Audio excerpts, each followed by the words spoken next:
A paz do Senhor a todos, meus irmãos, mais uma vez aqui na presença do Senhor, glorificando e exaltando o nome daquele que vive e reina para todos sempre. Quero primeiro agradecer a Deus pela oportunidade de estar aqui falando com vocês e agradecer pela oportunidade de estar entrando nos seus lares, nas suas casas, levando essa humilde palavra para nos ajudar a caminhar nesses tempos difíceis que estamos vivendo. Nós estaremos hoje dando continuidade à palavra de Deus, ao estudo da palavra, baseado na carta de Gálatas, capítulo 5, versículo 19, que são as obras da carne. E nessa noite eu vou falar sobre a glutonaria e a bebedice, que são dois frutos da carne a qual Paulo vai condenar aqui nessa carta.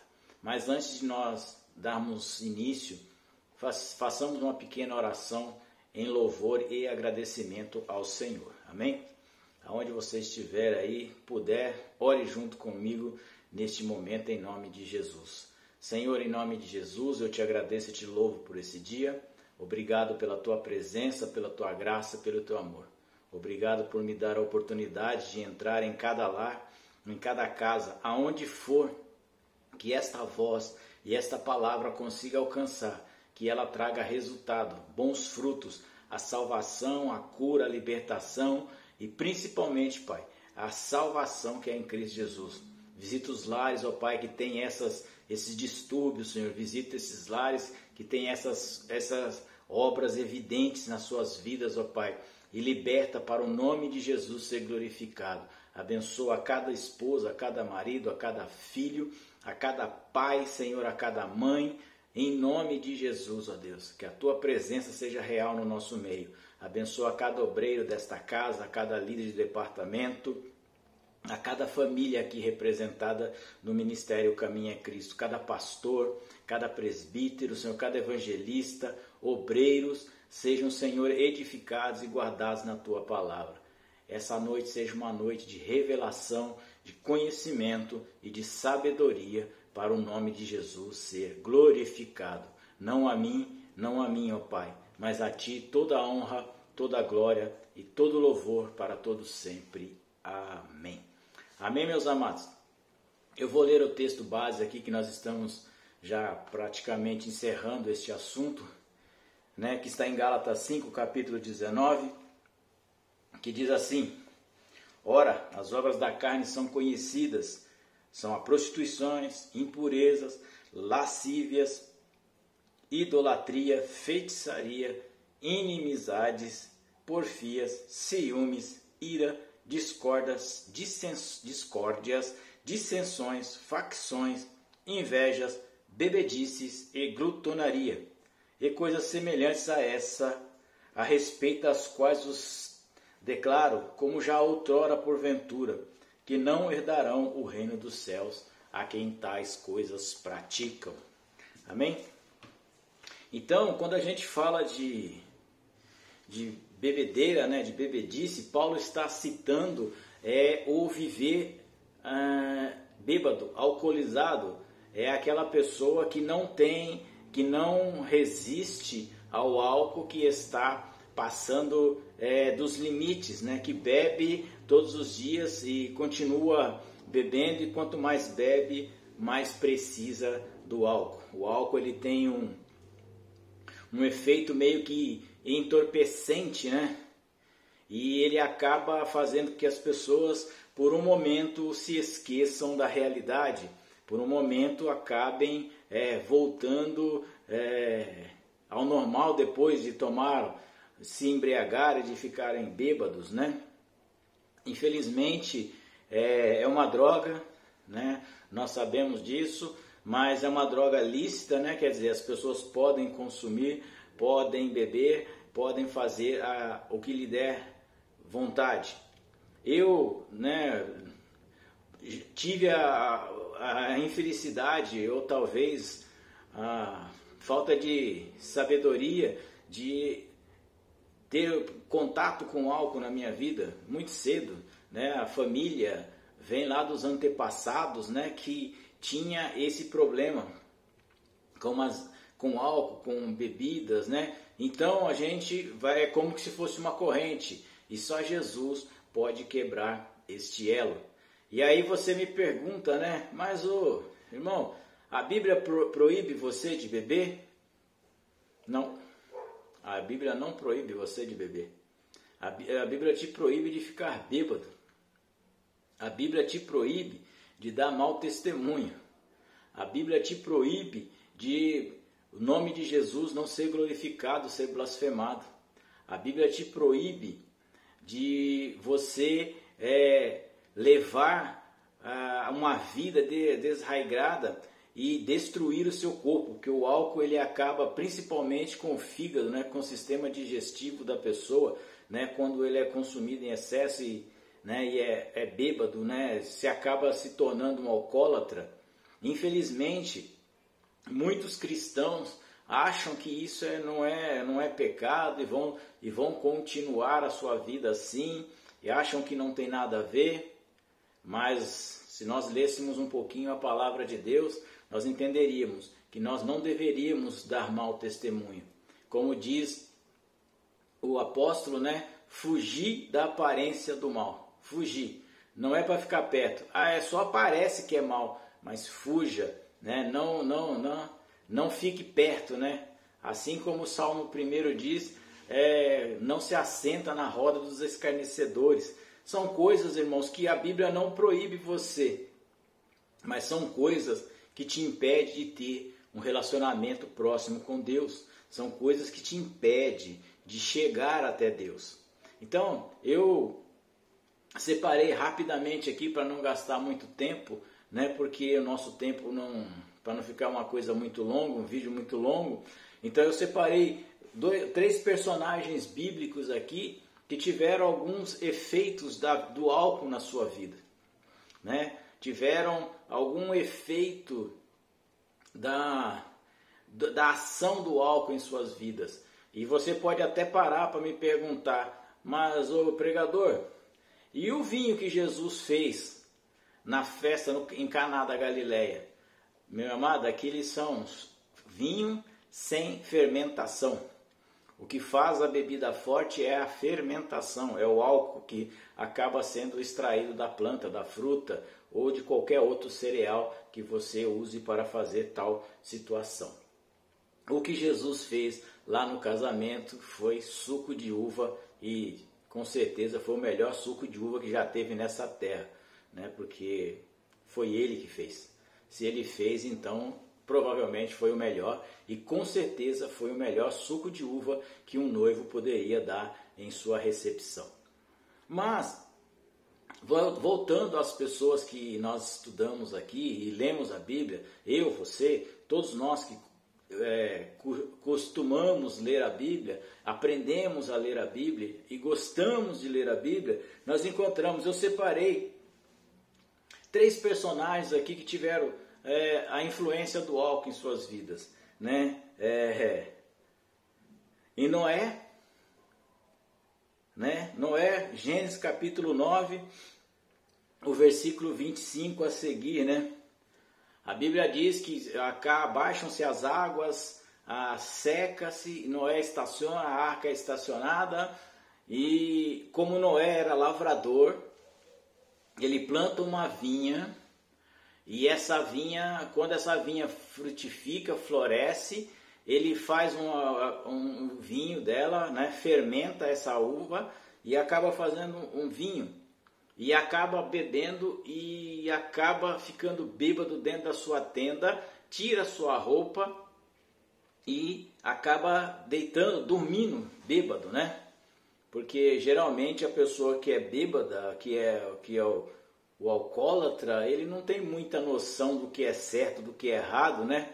Embora conscientemente nós sabemos que muitas coisas nós colocamos a culpa no álcool, mas que na realidade nós queria fazer e não tinha coragem, né? Então quando você bebe, você fala, não, eu fiz porque estava bêbado. Não, você fez porque você queria fazer, você só não tinha coragem de fazer como homem ou como mulher e assumir o risco e o erro, né? Então a gente arruma um pequeno degrau para falar, olha, eu fiz porque eu estava bêbado. Não, você fez porque você queria fazer, só não tinha coragem de fazer porque é vergonhoso, né? Essa é a grande realidade da nossa vida. Geralmente os bêbados, os alcoólatras, eles se escondem atrás do álcool para conseguir fazer algo ou esquecer algo, né? Mas nós não vamos tratar desse perfil psicológico, nós estamos aqui para tratar de biblicamente falando. Então, Noé fica na sua barraca à vontade, dorme lá, seu filho passa, Cão, né, Canaã, né, seu filho Cão passa, vê Noé nu, e aí existia toda uma tradição e um respeito que os filhos não poderiam ver os pais nus, né, a Bíblia relata, o filho não verá a vergonha do seu pai nem da sua mãe, traduzindo para os nossos dias, os filhos não poderiam ver os seus pais nus. E esse menino, o filho mais novo, vê e resolve ir lá contar para os seus irmãos. E em algumas traduções diz que ele debochou do pai dele que estava bêbado. Até aí é normal bêbado ser debochado, né? Todo mundo acha que o bêbado é o engraçado, é o palhaço da turma, né? Então as pessoas bagunçam, zoam, né? Discriminam e tal. E esse menino foi lá e contou para os seus irmãos. A Bíblia vai relatar que os dois irmãos, ouvindo essa história, os irmãos mais velhos, Sem e Jafé, eles vêm com um cobertor de costa, encobre a nudez de Noé, para que não visse o pai nu. Até aí, eles respeitaram a sua família, a sua casa. Só que o grande erro das pessoas é acreditar que o álcool não vai passar, o efeito não vai passar. Uma hora ele passa. E no caso de Noé não foi diferente. Quando ele acordou, ficou sabendo que o filho mais novo tinha visto ele nu e tinha debochado dele. Ele não conseguiu amaldiçoar o seu filho, porque ele já tinha abençoado ele antes da arca, antes de descerem da arca. E ele pegou e amaldiçoou quem? O neto, o filho de Cão, Canaã. Maldito seja Canaã, que seja servo entre seus irmãos para toda a sua vida, né? E aí você fala, mas era uma palavra de um bêbado, isso não vai funcionar não, isso não tem efeito real nessa vida. Se você ler o Evangelho de Mateus, no capítulo 15, o versículo 28, você vai entender o que é. Por causa de uma bebedeira, por causa de uma pessoa alcoolizada, veja o que acontece na vida de muitos. Então, isso explica que quando eu me envolvo com algum tipo de droga, no caso aqui do álcool, eu não vou sofrer sozinho. Tem sempre alguém que vai pagar pelas minhas besteiras que eu faço.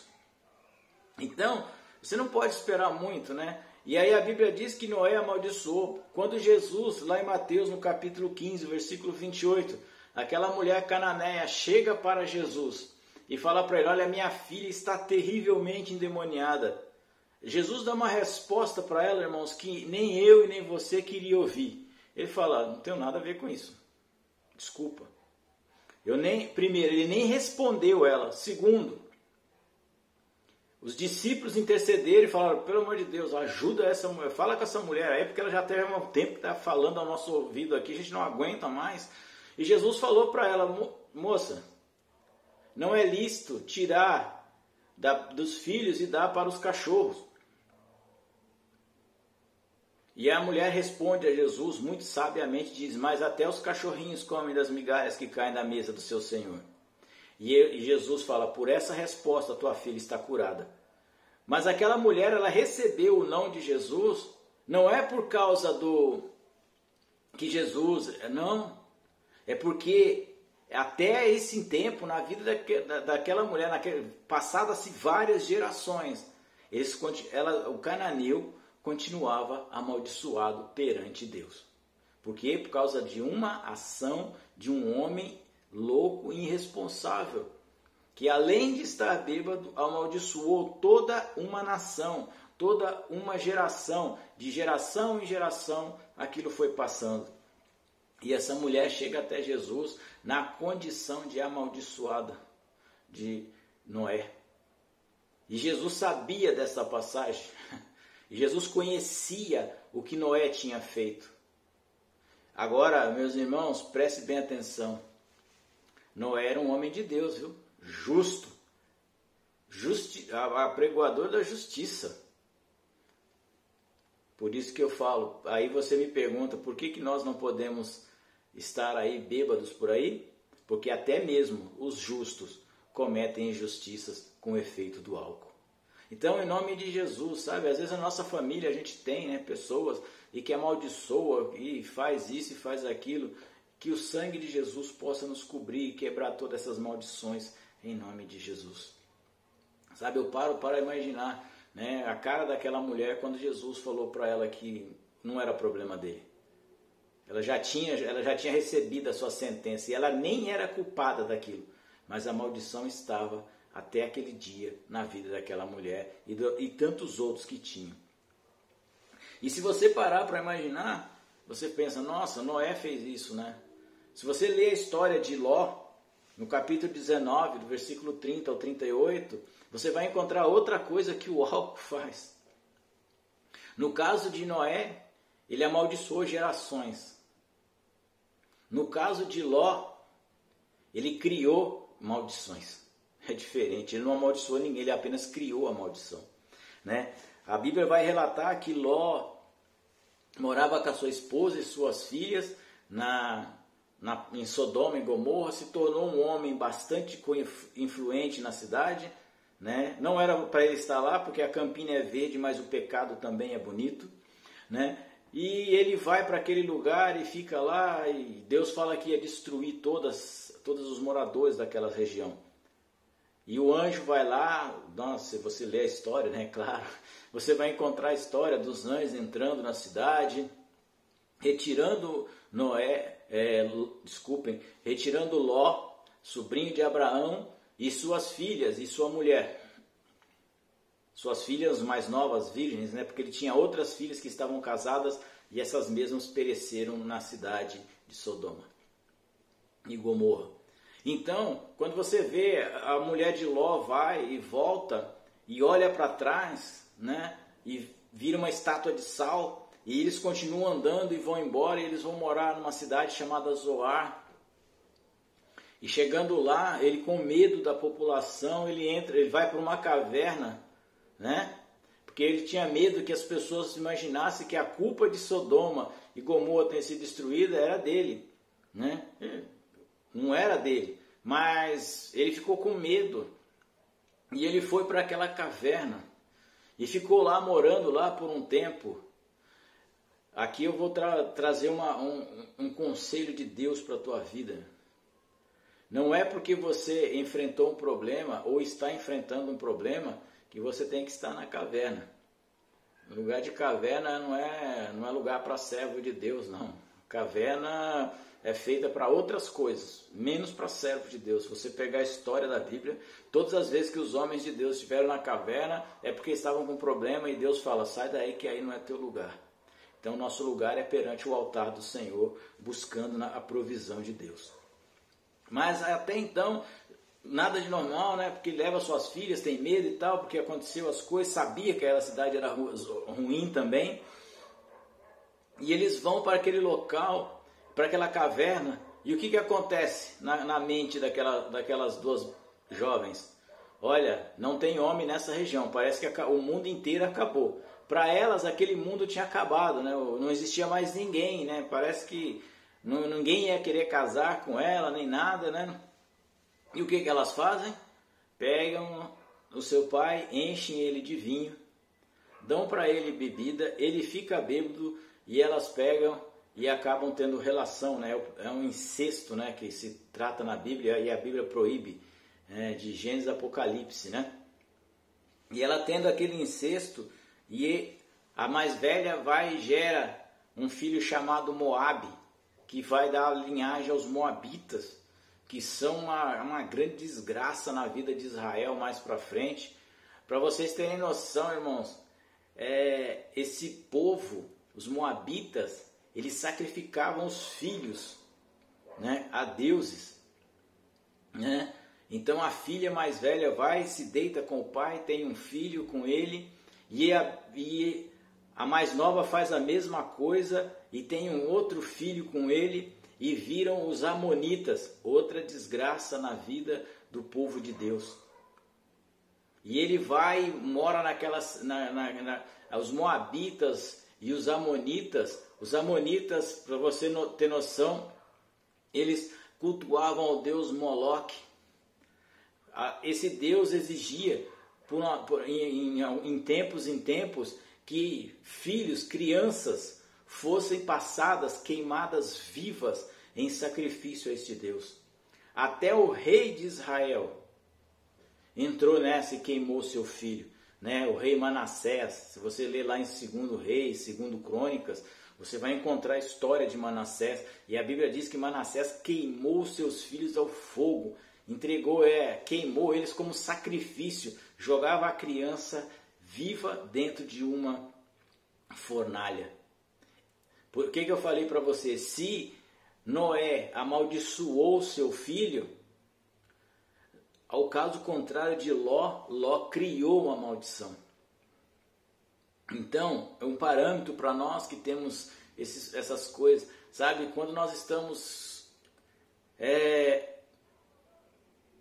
iludidos ou estamos inundados de álcool, né? Estamos bêbados, nós recebemos algumas coisas e acabamos fazendo coisas que nós jamais imaginaríamos. Então, quando Ló fez essa situação, ele não imaginava que mais milhares de anos para frente, esse povo estaria sofrendo e fazendo as mesmas maldades, sabe? Não podemos estar presos, não podemos estar em cavernas sem a presença de Deus, porque nós vamos acabar cometendo as loucuras. E se nós estivermos na condição, né, numa caverna, nós temos que estar atentos e não receber vinho. Não, nós temos que receber água do ribeiro, como o profeta Elias, né? Receber pão que os corvos trazem, esperar a providência de Deus. E não sair por aí fazendo coisas, né, como as filhas de Ló fez. Se elas tivessem a sabedoria e o entendimento e o conhecimento que Deus é maior do que todas as coisas, elas não teriam feito isso. Em outras palavras, não teriam criado essa situação que perdurou por tantos e milhares de anos. Os amonitas e os moabitas, né? Sempre eles contra o povo de Deus. Por quê? Porque alguém resolveu ficar bêbado, alguém resolveu achar que a vida acabou e resolveu beber para esquecer dos seus problemas. Só que os problemas voltaram depois. E voltaram muito piores do que já estavam, né? Outra persona que eu quero falar nessa noite é sobre a vida do rei Herodes. Lá no livro de Marcos, no capítulo 6, de Lucas e de Mateus, né? A Bíblia vai dizer que Herodes temia a Deus. Pense comigo, viu? Herodes temia a Deus. Ele tanto temia a Deus que a sua mulher queria matar João Batista de tudo quanto é forma, mas por ele temer a João Batista e temer a Deus e gostar de João Batista, não deixava. Até que um dia, no seu aniversário, a Bíblia relata que ele ficou alegre de vinho. Em outras palavras, ele ficou bêbado. E ele ficou bêbado e a filha de Herodiana, né? Herodiana, era sobrinha dela, né? Como que se fosse criada por ela. Ela entra na presença de Herodes, dança para Herodes, e Herodes bêbado, cheio de álcool na cabeça, fala para ela: tudo que você me pedir, até metade do meu reino eu te dou. Primeiro, irmãos, a primeira coisa que um bêbado faz é prometer aquilo que ele não pode fazer. Sabe por quê? Porque Herodes não podia dar o reino não era dele, o reino era de Roma. Como é que você vai dar alguma coisa que não é sua, né? E aí a Bíblia vai dizer que Herodiana fala para ela, nossa, é a oportunidade que nós estávamos pedindo a Deus, sabe? Faz tanto tempo que eu estou tentando matar João Batista, né? Hoje vai ser o dia. Isso, né? E a Bíblia vai dizer que Salomé olha e pergunta para a mãe dela fala, pede a cabeça de João Batista numa bandeja de prata. Quando ela falou isso para Herodes, Herodes acordou, caiu em si. E fala, meu Deus, o que eu falei para essa menina? Né? Ele pensou que ela ia pedir um iPhone, ia pedir uma Mercedes conversível, ia pedir uma joia, um diamante. Não, ela pediu a cabeça do amigo dele. Mas por ele ser rei e não ficar mal perante os seus convidados, ele teve que matar João Batista.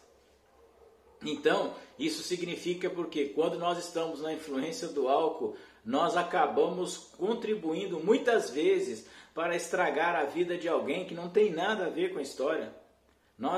Foi nós que aprontamos, foi nós que bebemos, foi nós que arrumamos a confusão, mas quem vai pagar ao pato é alguém que está sem saber do que é. E quando nós estamos nessa condição, influenciados pelo álcool, nós também temos um sério problema, nós somos facilmente manipulados. Né? No caso de Herodes, ele foi manipulado por uma dança, né? E ele acabou contribuindo, e ele acabou fazendo com que o desejo de outra pessoa se realizasse. Não era para João Batista ter morrido naquela condição, né? Mas por quê? Porque a voz de um bêbado mudou a vida de um homem que não tinha nada a ver com o seu erro, com o seu pecado. Pelo contrário, ele combatia o pecado e combatia o erro.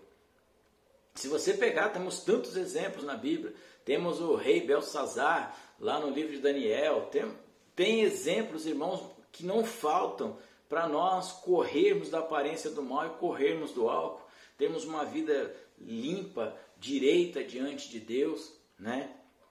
Uma vida honesta, né? Uma vida equilibrada, né? Sem muitos erros, sem muitas falhas, né?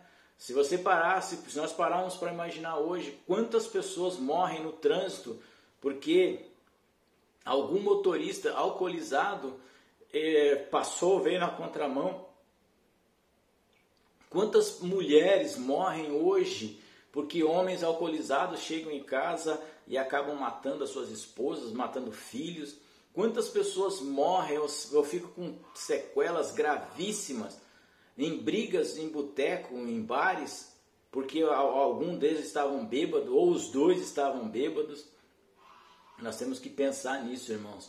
Nós temos uma vida a zelar. Deus nos deu um corpo e esse corpo é para ser cheio do Espírito. Como diz Paulo para Timóteo, lá no capítulo 5, né, de Timóteo, ele diz, 5,18 em Efésios, enchei-vos do Espírito, que não há contenda, não há discussão, é para nós nos enchermos. Crente, irmãos, não enche de álcool, de vinho. Não, vinho pode não, irmão. Crente se enche do Espírito Santo, se enche de sabedoria, se enche de conhecimento da palavra de Deus.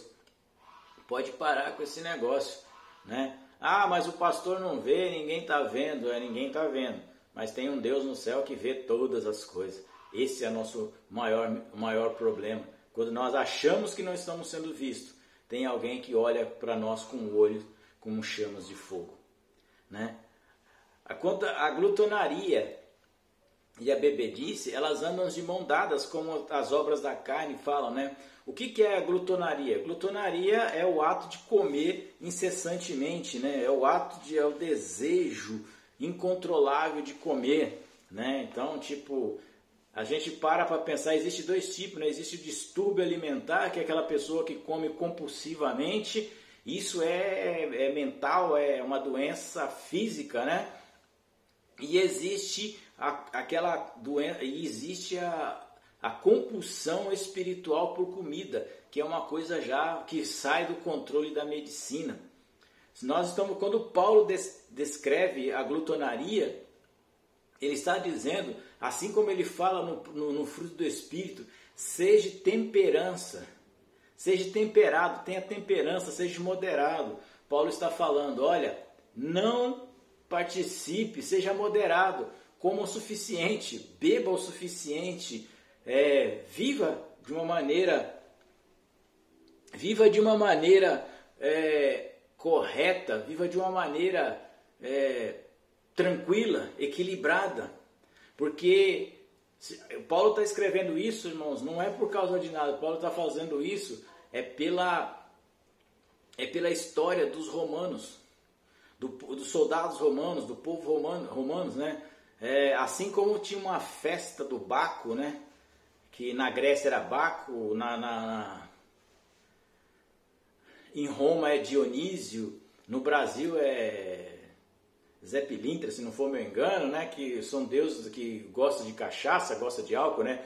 Baco é a festa do vinho, Dionísio é a festa do vinho. Então em Roma tinha os homens tinham um hábito, as mulheres, as pessoas tinham um hábito de fazer o quê? De serem glutões. O que era ser glutão? O que era isso? Eles comiam, iam para uma festa, para uns banquetes enormes, gigantes. Eles comiam, bebiam, até não aguentar mais. Quando eles não aguentavam mais, o que eles faziam? Iam em fossas ou iam na janela, enfiavam o dedo na garganta, vomitava tudo que eles tinham comido, voltava para a mesa para comer de novo. É isso que Paulo está falando. Se você tem uma vida regrada, irmãos, a gente tem todas as oportunidades do mundo para viver bem, para comer bem, se alimentar bem, né? Então a gente brinca, fala assim, nossa, né? Tem a glutonaria filosófica, né? Que é aquela que a pessoa faz por opção, né? E eu alenquei aqui alguns passos para ver se nós estamos sendo glutões, né? Se a gente está passando do limite, porque a comida para essas pessoas é mais importante do que Deus. O bem-estar alimentar para essas pessoas é mais importante do que o céu. Por isso que Paulo está falando, tenha temperança, seja um homem equilibrado. E quem é glutão não é equilibrado. Além do glutão não ser equilibrado, ele é egoísta, mesquinho. Porque primeiro ele, depois os outros. Ele vai sempre comer mais que os outros. Não vai se preocupar se tem alguém na fila esperando a sua vez. Ele vai comer a parte dele, vai comer a parte do outro e não está nem aí. Então ele é uma pessoa egoísta. E nós, como servos de Deus, é o contrário. Jesus fala que nós temos que repartir. Não é isso que ele fez com os pães e os peixinhos? 5 pães e 2 peixinhos. Ele alimentou a multidão. Agora, se aquele menino fosse glutão, aquele povo tinha morrido de fome. Porque ele tinha comido o lanche dele e ainda ia esperar alguma coisa de alguém. Mas nessa noite eu queria trazer para você um ponto para reflexão. Não estou falando nada, não estou acusando ninguém de nada, não é isso. Mas para nós temos um ponto de equilíbrio na nossa vida. Por exemplo, faz essa pergunta para você. Se você vai numa festa, você está mais preocupado com as pessoas, em socializar, conversar com as pessoas, darem risada, brincar, ou com o que você vai comer? É o primeiro passo. Segundo, quando você vai numa festa, a sua preocupação, a primeira coisa que você pergunta é quem vai estar lá ou é o que vamos comer naquele lugar? O que vamos beber naquele lugar? Porque quando nós começamos isso, irmão, nós estamos começando aí por um caminho errado. Quando você for numa festa de casamento, você vai lá para dar parabéns para o noivo, parabéns para a noiva, pela felicidade dos dois, desejar felicidade, abençoar aquele casal, ou vai lá para ver o que tem para comer só? São sintomas que e isso não é inerente a qualquer pessoa, não é porque nós somos de Deus, que não, qualquer pessoa pode ter esse sentimento. Né? Tem pessoas que trocam a sua vida por comida. né? Você assiste séries de TV que as pessoas esquecem do mundo, ficam deprimidas e começam a comer e comem, né, desenfreadamente. Se você parasse para imaginar, pensasse numa glutonaria, numa coisa de comida que faz você ir para, né, que te afasta de Deus, lembra do caso de Esaú. Esaú, irmãos, ele estava com a vida ganha, tinha tudo tranquilo, tinha um pai, né, beleza, um homem de Deus, tinha tudo para ser feliz na vida.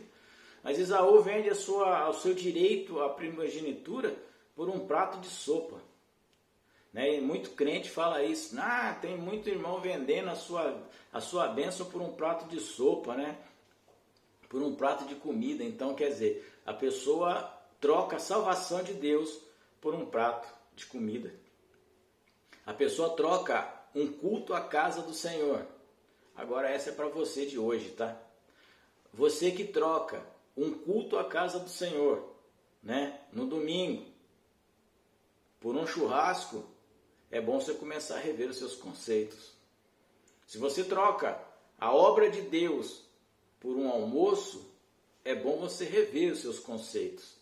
Porque o reino dos céus não é comida e nem bebida, mas é graça, misericórdia e salvação. Então nós temos que tomar muito cuidado com a nossa vida, irmãos. Parece coisas bobas, né? Parece coisas que a gente fala, mas isso aí não tem nada a ver. Se não tivesse, Paulo não escreveria tal situação. Então nós temos que tomar muito cuidado, né? Será que Deus está sendo prioridade na nossa vida? Ou é aquele churrasco com nossos amigos? Ou aquela bebedinha, aquela cervejinha gelada lá na chácara, na beira da piscina? Não sei. Você está falando que a gente nunca pode fazer churrasco? Nunca pode? Fala, não, irmãos, eu faço churrasco, gosto de churrasco, amo churrasco, mas amo mais a Deus. Amo mais o Espírito Santo de Deus, amo mais a sua palavra. Eu amo mais estar com os irmãos do que comer churrasco.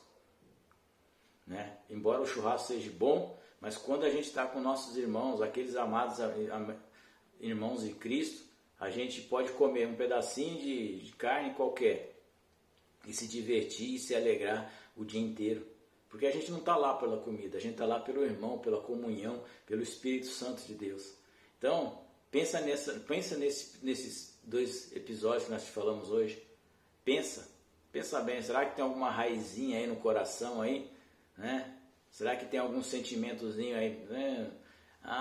Puxa vida, eu vou para a casa de Deus hoje, mas vou perder o churrasco, né? Vou para a casa de Deus, vou perder a pizza. Irmão, você tem muito tempo para comer pizza na sua vida, né? Eu vou ter muito tempo para comer churrasco na minha vida. Então nós temos tempo para tudo nessa terra. Então hoje eu quero agradecer a oportunidade de falar com você, para você refletir. Não é acusação, e nem estou te acusando, nem estou colocando peso em você. É só para nós termos uma vida equilibrada diante de Deus. Não sermos beberrões, dando mau exemplo, dando mau testemunho. Né? As pessoas olham para nós, para as pessoas e falam, Deus me livre, ser crente igual aquele ali é melhor ser ímpio, né? Porque vive no bar, vive bêbado, né? Vive dando mau exemplo, vive gritando, arrumando confusão na rua porque está alcoolizado, né? Sai da igreja porque N coisas, não vai aos cultos porque está numa festa, numa comilança. Não, irmãos, nós somos daqueles que não retrocedemos, nós andamos para a frente e o nosso alvo é Cristo. A igreja tem que ser equilibrada, nós temos momentos de churrasco, de alegria, de diversão, mas a nossa alegria vem do Senhor, ela não vem de álcool, ela não vem de droga, a nossa alegria vem do Senhor. A alegria do Senhor é minha força e por isso estamos alegres. Está lá escrito em Neemias. E é isso que nós vivemos. E nós nos enchemos do vinho do Espírito, é da alegria, é do Espírito Santo de Deus, para sermos mais que vencedores nessa terra. Amém? Que Deus abençoe a tua vida, Deus abençoe a sua família, a sua casa, e que essa palavra possa trazer reflexão para nós sermos cada dia mais servos de Deus, abençoados em Cristo Jesus. Amém? Ao você assistir esse vídeo, né, desculpa aí pelo horário, hoje foi meio corrido, mas quando você estiver assistindo, medite, se você puder, compartilhe, né? Se você não puder, ministre as pessoas que estão na sua casa, na sua família, sobre a grande destruição que é o álcool. E Deus vai te usar poderosamente nessa terra como ferramenta de salvação. Assim como usa a mim hoje, que um dia já fui alguém que gostava de um álcool. E usa tantos outros que também já foram. Ele vai usar você para resgatar aquele que está na sua casa. Mas não com peso, mas com sabedoria do Senhor. Porque a alegria do Senhor é a nossa força e por isso estamos alegres. Amém? Nós estamos sempre felizes porque o Espírito Santo de Deus nos enche de alegria. E a Bíblia vai dizer que até a tristeza diante de Deus salta de alegria. Nós não precisamos de nada disso para ser felizes. Só precisamos de comunhão e graça em nome de Jesus. Amém? Que Deus abençoe a você, a todos que estão vendo e que o Senhor possa dar graça e sabedoria a todos em nome de Jesus. Amém.